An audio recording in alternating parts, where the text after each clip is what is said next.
I love when Star Wars fans show their true colors.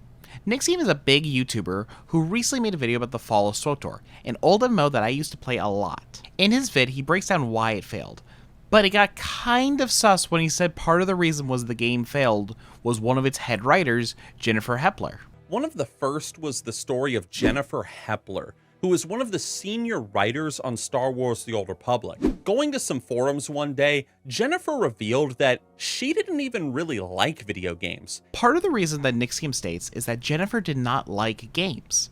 Let me read the whole quote that he does not read out completely. With the question being, what is your least favorite thing about working in the game industry? Playing games. This is probably a terrible thing to admit, but it has definitely been the single most difficult thing for me.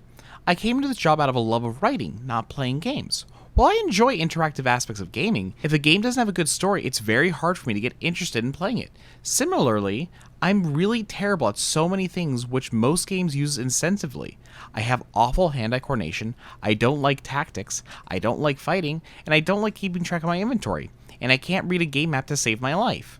This makes it very difficult for me to play the myriad of games I really should be keeping up on as our competition.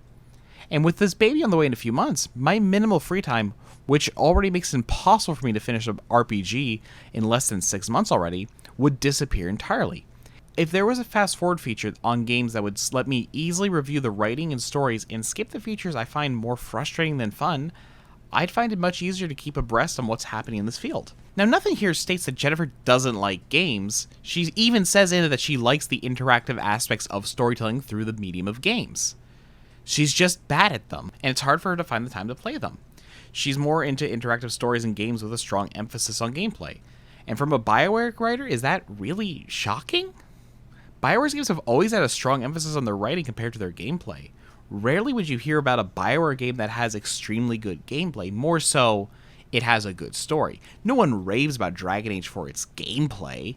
No one talks about the incredible dedication in the building of a character in KOTOR. No, you talk about it because of its good writing. Its gameplay is kind of okay at best. Not really that good, honestly. To each their own. Of course, I love gameplay-heavy games and I love my story-based games.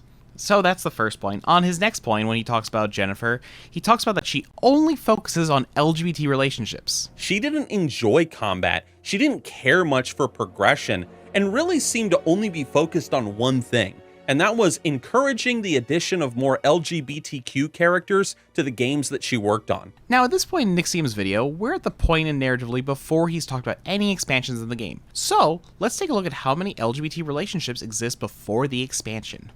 Jennifer, who only focuses on LGBT relationships according to Nixxiom, must have included a few in the beginning. So, how many do we have? None. There's not a single LGBT relationship before any of the expansions. What the footage that's being shown is from an expansion that he praises later on in the video. I'm sorry, what? Skip ahead, Knights of the Fallen Empire dramatically changed the leveling feel of Swtor. With higher quality cutscenes, higher quality voice acting, player choices dramatically changed the outcome of events now as you progress through the expansion. No, what Jennifer focused on was writing stories. She was harassed by the internet for no reason, and where you say, fans should not expect anything but a bunch of liberal propaganda inserted unnecessarily into Star Wars. Liberal propaganda? Yes, Nixxiom. That's right, when has Star Wars ever been leaning into politics at all? Specifically left-leaning? All of them. They've always been about politics, and George Lucas is very famously a progressive. American politics has always been behind these films. People have read in, from the very beginning, they read in the relationship between the US and the Soviet Union, Watergate. Now, in this episode, without quite being Michael Moore, it is very political. There are references to have we become what we feared. There are references to the state of the Republic. How intentional was that for you? Well, the political backstory was written 30 years ago. It was written during the Vietnam War and in the Richard Nixon era. I didn't want to do a movie about how people take over democracy. I wanted to figure out how democracies give themselves over to tyrants. So what did Jennifer write? She wrote The Smuggler, The Terrace, Tatooine, Nar Shaddaa, Balmorra, and Alderaan world storylines. Now, in those storylines, is there any gay relationships? No. Is that a surprise to you, Nixxiom? Did you do any research at this point.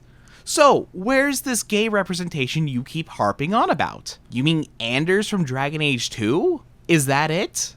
She made a gay character in a different game, and that's all she can talk about? Most of the publicity that Rise of the Hutt Cartel was getting during these days wasn't about its gameplay, or its balancing, or the game being turned around. It apparently was how well or how poorly homosexual relationships were done and written in this expansion. Nixxiom here points to a quote talking about a single gay character from the Hutt Cartel expansion. Now, the Hutt Cartel expansion is not a good expansion. It's not a good storyline, and no one really likes it. In fact, I forgot this character existed until I saw this video. No one talks about Syratha, whatever his name is, because no one gives a flying fuck about this man. He's a pretty boring character. Now, I tried to figure out where this quote was from, and it's from the Wikipedia article that barely spends any time talking about his character in this sense. This is the only section in the entire article. The rest is like generic lore stuff.